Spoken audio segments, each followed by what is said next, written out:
Welcome to Brother Miller's Notes. I'm so glad you're with me, as I just want to share a few things about Christmas and how it was in 1847 as the first saints entered the Salt Lake Valley. Christmas in the early 1800s, especially on a frontier town, were simple. If they did have a Christmas tree up, you can imagine it being lit and having candles on it.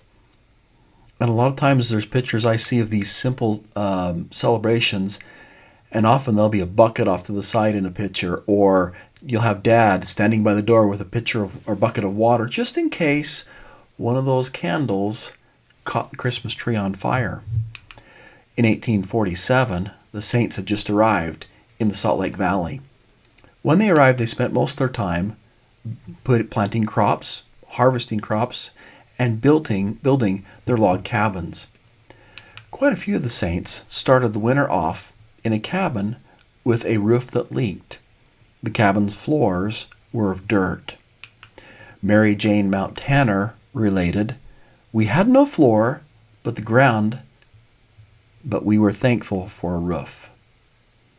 And on Christmas Day, there's this memory that was shared. "My father laid the floor on Christmas Day, and my mother called it a Merry Christmas. It was indeed a time for rejoicing. We had been so long without a home, and suffered so much living in a wagon during the cold weather. For we had no stoves, and the only chance we had to warm was by the fire outdoors, which was also used to cook by."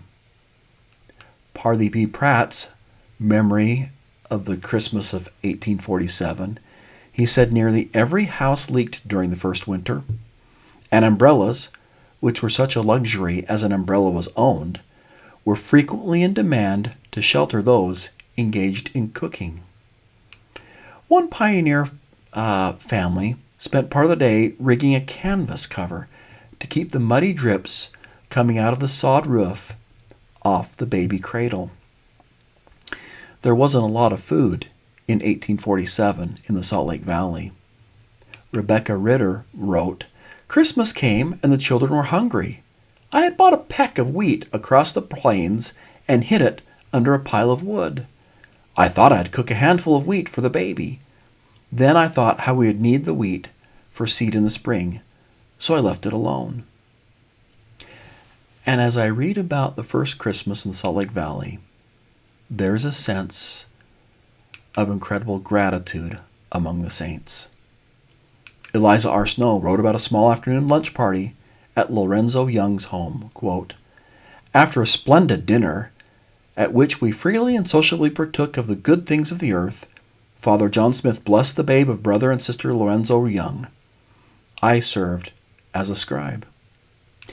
There was no mention or even expectations of a gift to be given or received on Christmas in 1847 in the Salt Lake Valley. The day after Christmas was Sunday, and on Sunday, the day after Christmas, everyone gathered around the flagpole in the fort. Quote, "What a meeting it was!" Now this is Sister Huffaker. "We sang praises to God.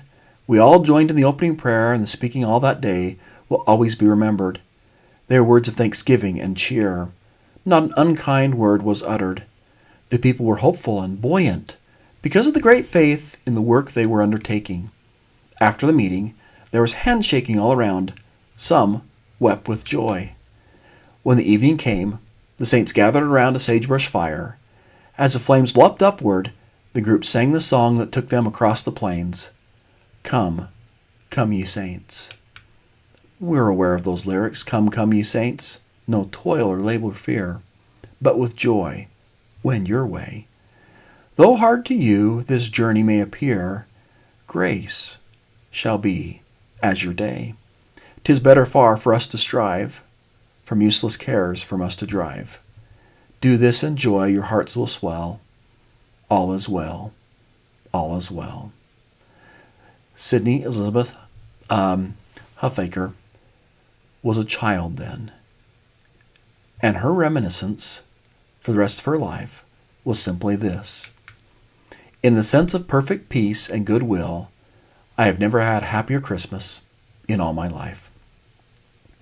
Just like Sydney Elizabeth Huffaker, I hope that this Christmas is full of peace for you and the happiest of your life.